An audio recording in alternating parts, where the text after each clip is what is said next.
President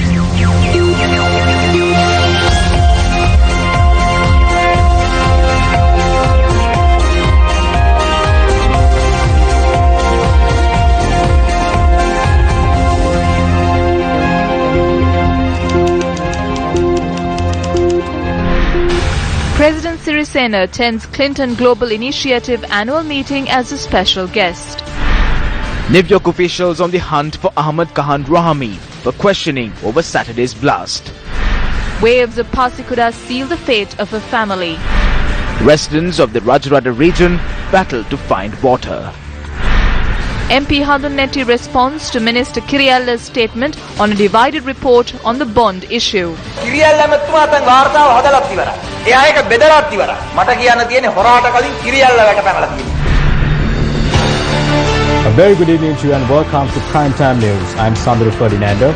And I'm Baradeen Jai Singha. Let's now take a look at your stories in detail.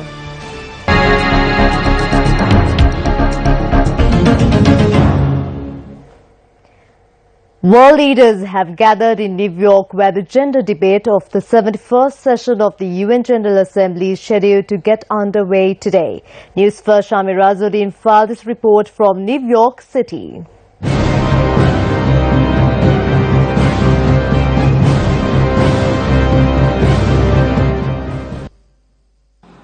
President Maithripala Sirisena arrived in New York this morning Sri Lankan time to attend the 71st session of the United Nations General Assembly. The presidential delegation include Minister of Foreign Affairs Mangala Samarvera, Minister Faiza Mustafa, Arjun Ranatunga and Gayanthi Karunatilaka. President Sirisena will be hosted for a reception by President of the United States Barack Obama tomorrow, who will be addressing the UN for the last time before wrapping up his duties as President of the major powerhouse. President Sirisena will also meet Malcolm Turnbull, the Prime Minister of Australia, tomorrow. The United Nations General Assembly meet annually and feature many heads of states of UN countries. For us in Sri Lanka, this session is of great importance because of the theme this year. The theme is the Sustainable Development Goals, a universal push to transform our world. In fact, since the new government came into office 18 months ago, we have also been working along the sustainable development goals in order to take Sri Lanka's development process forward more rapidly and systematically. And I'm sure this session will certainly give added impetus to what the Sri Lankan government is trying to do at the moment. Officials and heads of state from around the world were preparing for the United Nations 71st General Assembly in New York City against a startling backdrop, an explosion on Saturday night less than 2 miles away that left 29 people injured and that New York Governor Andrew Cuomo described as an act of terrorism. The New York City mayor told reporters that the city's already expanded police presence, which include a counter-terrorism unit launched last year known as a Critical Response Command, would now expand even more. The state was chipping in as well. The governor ordered 1,000 state police and National Guardsmen across the city. During the UN General Assembly, New York typically increases police presence, but officials said law enforcement would be on particularly high alert in the city this week as a result of the explosion. Stephen Durek, spokesperson for the UN Secretary General, told Newsfirst that over 14,000 passes have been issued for dignitaries, their aides and additional press for the UN General Assembly this year. All arrangements have been made here in New York to receive and welcome the 120 plus heads of states visiting the city in light of the 71st session of the United Nations General Assembly. Sri Lankan President Maithripala Sirisena would also be attending tomorrow's opening day of the 71st session of the UN General Assembly and would be received by UN Secretary General Ban Ki-moon. President Maithripala Sirisena is expected to address the UN General Assembly on Wednesday, the 21st of this month at 3:45 p.m. New York time. President Maithripala Sirisena is to hold bilateral discussions with UN Secretary General Ban Ki-moon as well as his US counterpart President Barack Obama. Incidentally, this is the last time the UN Secretary General Ban Ki-moon as well as US President Barack Obama would be addressing the UN sessions. Security has been beefed up in the city, and News First will be bringing you all live updates as well as a comprehensive coverage on all the developments that will unfold from the UN headquarters in New York. I'm Shamir Rasuldeen reporting for News First from the UN headquarters in New York, USA. We're now joined by News First Shamir Rasuldeen once again to brief us on the Clinton Global Initiative annual meeting, which is being held on the sidelines of the UN General Assembly session.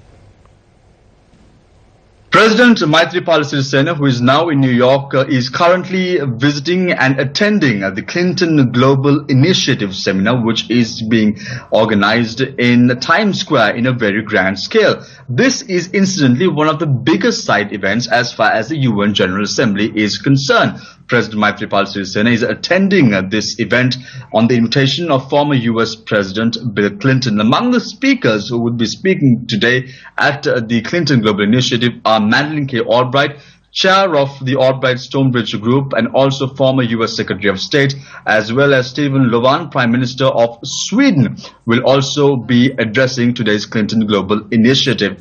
Now, President Maithripala Sirisena does not have any other schedule for today as far as his official calendar is concerned. However, President Maithripala Sirisena will be visiting the UN headquarters tomorrow at 6 p.m. Sri Lankan time. That is approximately around 8:30 a.m. here in New York. He would be attending the summit, one of the core objectives of the president as far as his New York visit is concerned. He would be addressing the UN General Assembly on Wednesday at 3:45 p.m. New York time. News First, of course, will keep you fully up to date on all the developments that will unfold from New York. I'm Shamir Rasuldeen reporting from New York, USA.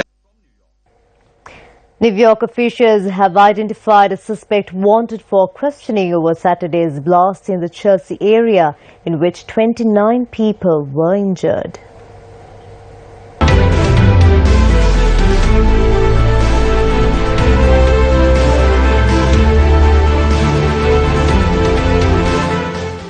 The man has been identified as 28-year-old Ahmad Khan Rahami, a naturalized US citizen from Afghanistan. The New York Police Department has released a photograph. Investigators have warned the suspect, whose last known address was in Elizabeth, should be considered armed and dangerous. Meanwhile, earlier today, a backpack containing up to 5 devices exploded in Elizabeth, New Jersey, when a bomb disposal robot tried to deactivate it. Mayor Christian Bolwage said that this was not a controlled explosion, adding that the blast happened as a robot examining a device cut a wire. It was picked out of a bin by 2 men who thought the bag could contain something of value. The mayor added that the 2 men had examined it and had reported on the matter to the authorities when they found the wires and the pipes. Officials told US media that 5 people were taken into custody for questioning, but a spokeswoman said no one had been charged and the investigation was continuing. A man seen on surveillance video has been described as a person of interest in the inquiries. The United States has been plagued by a series of attacks over the course of the weekend that has caused security alerts in the country. On Saturday, a pipe bomb exploded on the route of a charity race in New Jersey, forcing the event to be cancelled but causing no injuries. On the same day, at least 8 people were wounded in a stabbing attack at a shopping mall in the US state of Minnesota. At least 29 people were injured in an intentional explosion in the Chelsea area of Manhattan at around 9 p.m. New York time. Another device was later found 4 blocks from the site of the blast and destroyed in a controlled explosion. Now, adding update to this story, the latest update is a suspect who is wanted in connection to this incident with shooting a police officer has been arrested in Linden. Moving on to more local news now, Kulasnwan Kulasekara, who was arrested this evening in connection to a motor accident, has been granted bail. Police said that Kulasekara, who recently announced his retirement from Test cricket, was arrested over a motor accident in Kadawata this evening, which claimed the life of a 28-year-old male.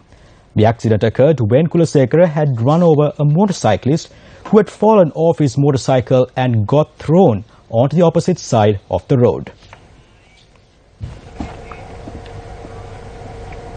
Tragedy struck in Pasikuda today, where 4 members of the same family passed away.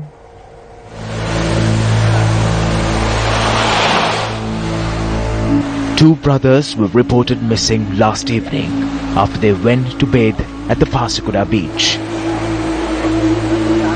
Shortly after news of the disappearance of the two brothers, aged 21 and 18, were reported, tragedy struck again as the bodies of their parents were discovered hanging in front of their home in an apparent suicide.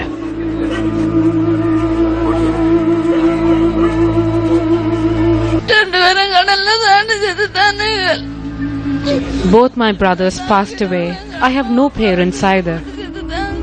Prior to this, I lost another sibling of mine. Now I have to take care of my children and live all by myself.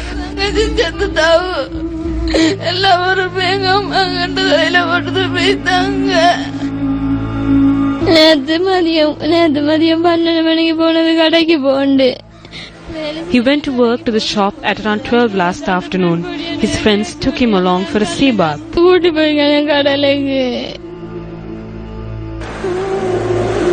The body of the 21-year-old elder brother was recovered by divers this morning, 500 meters off the coast of Calcutta.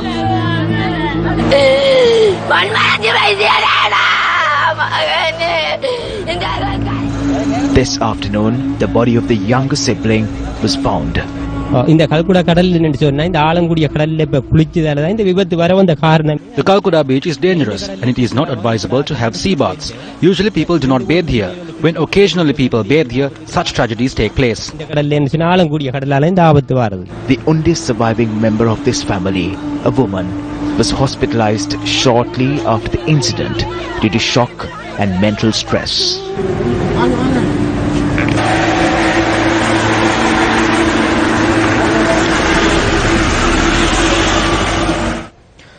The final rites were observed today for the man who died in his cell while in the custody of the Pusallava police.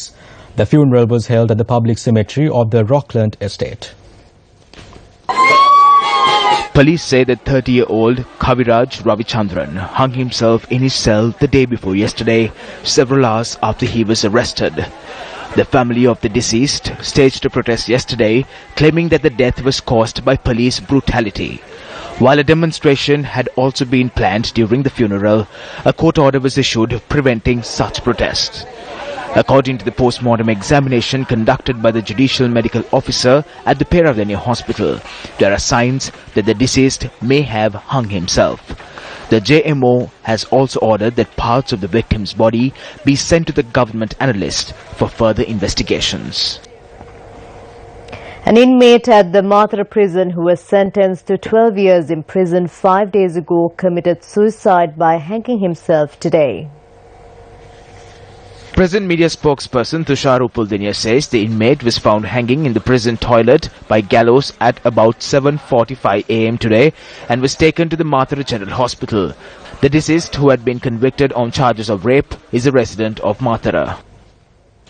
As drought conditions become increasingly severe, the people of the Rajarata region are engaged in a battle to find water. People walking on the main road in search of water is a common sight in villages like Komadamana and Maha Ambagasvava in Madarigiriya, Polonnaruwa. All that is left in some villages in this region, famed for its mighty reservoirs, is muddy water. A Newsfirst team in the area met this mother on the road. This woman has been tasked with removing soil from the well her husband digs every evening when he returns from work as a hired labourer. Throughout the day, she suppresses her own thirst as she searches for even a drop of water to give her children. මගේ ළමයි දෙන්නෙක් ඉස්කෝලේ යනවා ළමයින්ට ඉස්කෝලේ ආගන්නවත් විදියක් නැහැ වතුර ටිකක් නැතුව ඒ හින්දා තමයි මම මේ දුක් විඳලා හරි වතුර ටිකක් හොයාගන්නේ ඊට වැඩිය මගේ දරුවෝ වටිනවා මට. While all the wells in the village of Maha Ambagasvava have dried up, the only source of water is the well at the village temple. This well too is drying up swiftly.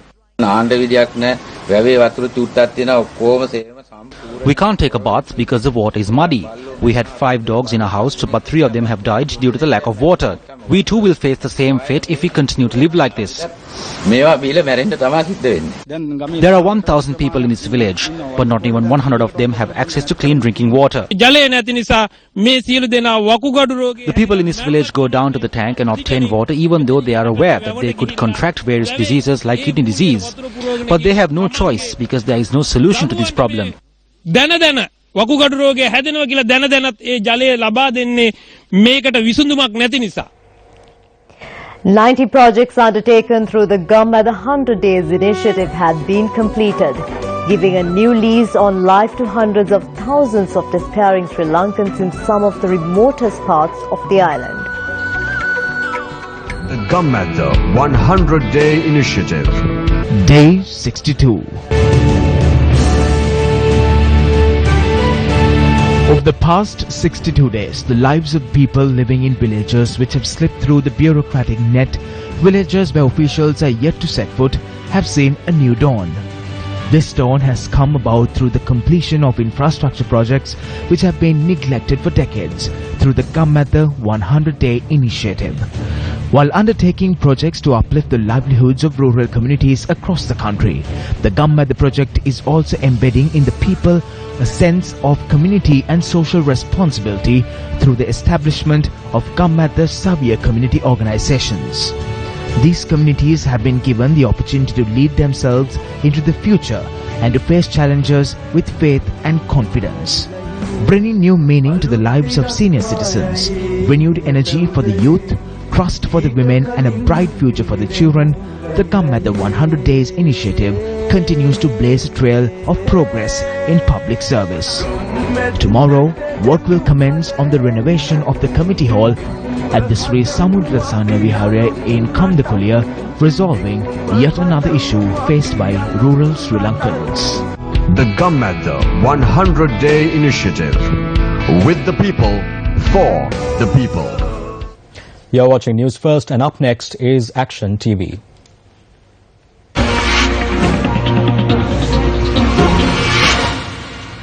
The scenes of destruction brought by the massive floods experienced in the Gampaha district during the Vesak season are still fresh in the minds of the victims.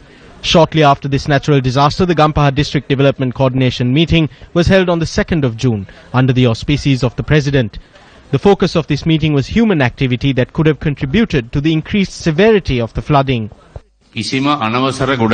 All unauthorized reclamation and construction is hitherto prohibited. If there is any unauthorized reclamation or construction taking place, then the officials in charge of that area will be held responsible. These laws must be strictly enforced. Unauthorized construction and reclamation has contributed greatly to this disaster. Give suitable lands to people living in areas that have been illegally reclaimed and take them away from these areas, or the problem will become increasingly severe. This problem must be resolved. When you consider the long term too, the consequences of these actions are very grave. The only person at this meeting who sought a clarification from the President on his exceedingly clear instructions was Deputy Minister Lasantha Alagewanna. කලින් දීපු අවසර දුන්නා කියලා දැන් පුරුණ. ඒකට ඒවත් අවලංගු කරන්න ඕනේ මීට. නෑ කලින් දීපුවා කියලා බෑ. දැන් ගොඩ කරලා නැත්නම් බෑ. ඒකට ඒවත් කලින් දීපු ඒවත් අවලංගුයි. මේ ඔක්කොම මේ විනාශයට මුල ඔතන තමයි තියෙන්නේ. Given that the President's declaration is easily comprehensible to any person who is sound of mind, if Deputy Minister Lasantha Alagewanna was unable to grasp the content of the President's statement, it raises a serious issue since the Deputy Minister also holds a position related to land reclamation and construction. It is possible that the Deputy Minister sought clarification from the President as a result of interests beyond the scope of his duties involving land reclamation that was happening in his political jurisdiction even at the time the meeting was underway on the 2nd of June. This land, which has now been completely reclaimed, used to form a section of the Mahavelyaya in Aldenia Kadawatha, which used to be cultivated during both seasons. Given that this reclamation activity continued in spite of the law and the orders of the head of state, it is evident that those involved in these actions have belittled both the law and the executive branch of government. While the project has been labelled a public enterprise, the use of force and underhanded methods to earn personal profits casts a dark shadow over this enterprise. When the Land Reclamation Corporation came here, they too said that permission has not been granted. Even the Divisional Secretary and the District Secretary said this was continuing because of the pressure exerted by the Minister. They halted it temporarily, but now work is superstitiously continuing on the weekends. Tomorrow on Action TV, we take a closer look at this project and the affront to the law it has caused.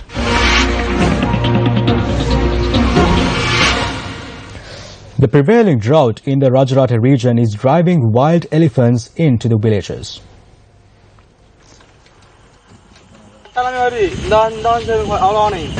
The Pamburuna village in Polonnarua has become a haven for wild elephants as the elephant fence in the area has been temporarily removed for a road development project from Palliyagodalla to Sungavilla.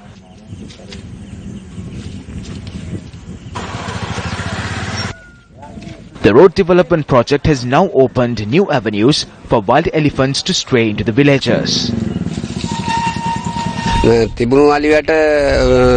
It would be much better if these fences were made further up and then constructed the road.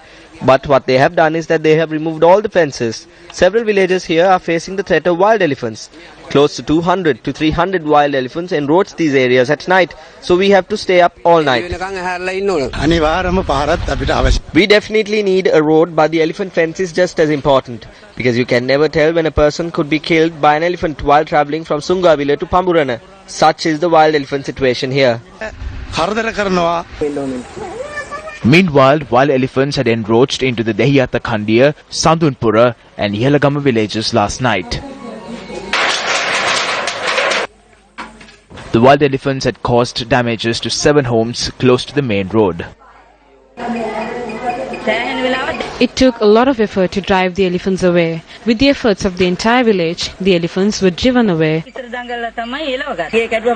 Our home was attacked while my daughter and I were inside. We could not even escape because my daughter is expecting a child soon. I tried to run with her, but when we did, there were screams telling us not to. We were asleep when it put its trunk into the house. I woke up and the elephant broke the wall down and ate a bag of paddy. It is sad considering what my wife went through to collect this paddy. We gathered these 5 bags of paddy by collecting around 2 kilos of paddy stalks. We do not have our paddy fields because they have been pawned. Let's now take a look at some exclusive visuals that just came through from New York of President Maithripala Sirisena attending the Clinton Global Initiative annual meeting held on the sidelines of the UNGA 2016.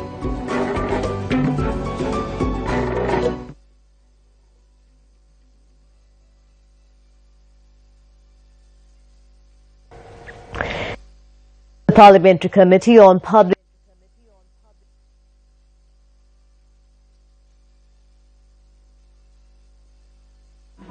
We spend for the annual meeting, it starts over a year in advance. So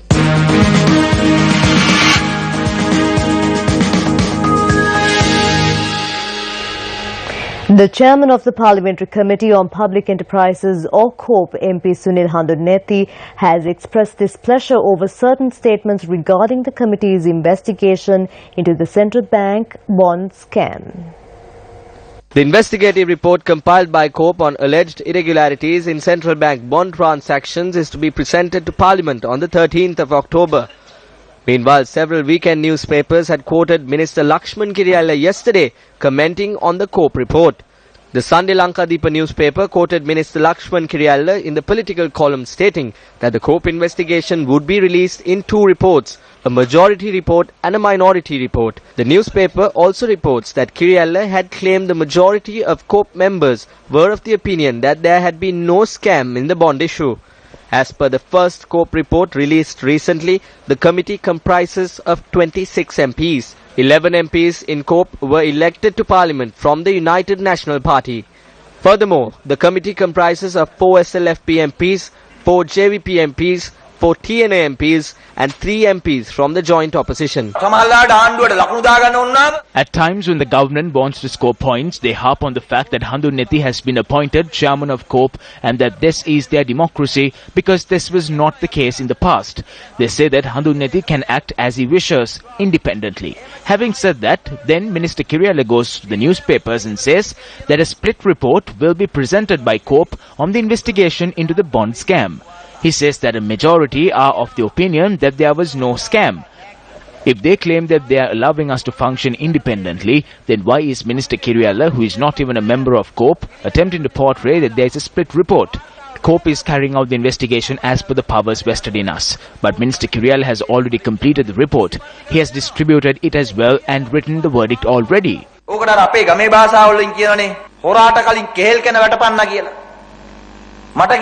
All I can say is that Kiriella has jumped the fence before the thief. Why is the government so anxious about this? If the government has done nothing wrong, all they have to do is shut their mouths and wait, allowing the investigation to take its course.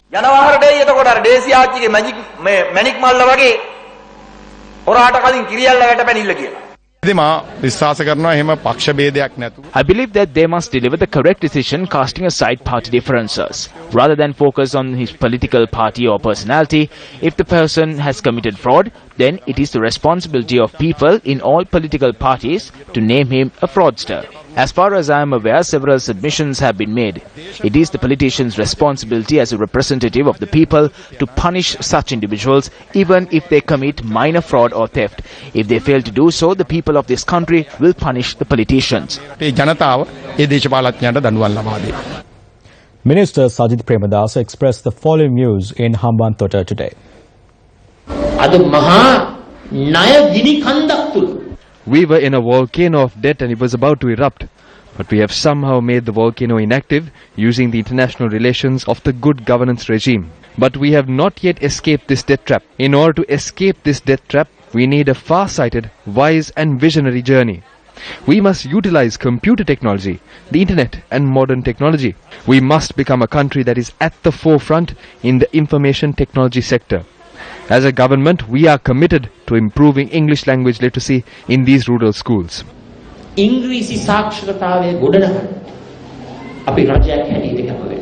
minister expressed these views today at an event held to declare open a building comprising 3 classrooms and a staff room at the Beralihela Vidyalaya in Kudagammana Tuna, Tissa Maharama. Leader of the Janasatha Peramuna, Venerable Battaramulle Seelaratana Thera, visited former MP Duminda Silva, who has been sentenced to death at the Valikara prison today.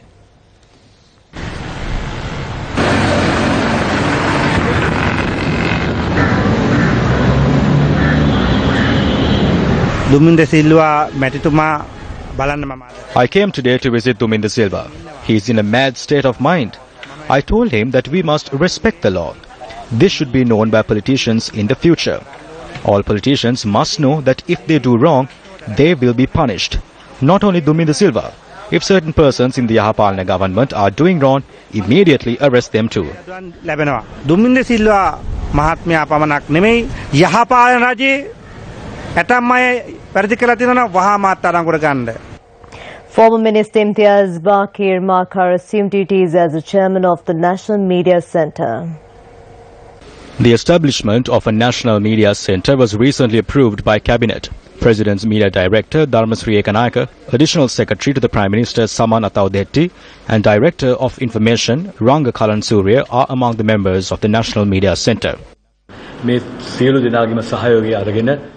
are vested with the responsibility of getting the support from everyone to report correct news, provide information to the people on the policies of the government's programs and most importantly, obtain the public's opinion. We will assess these matters and direct them to the attention of the policymakers, the Prime Minister and the President.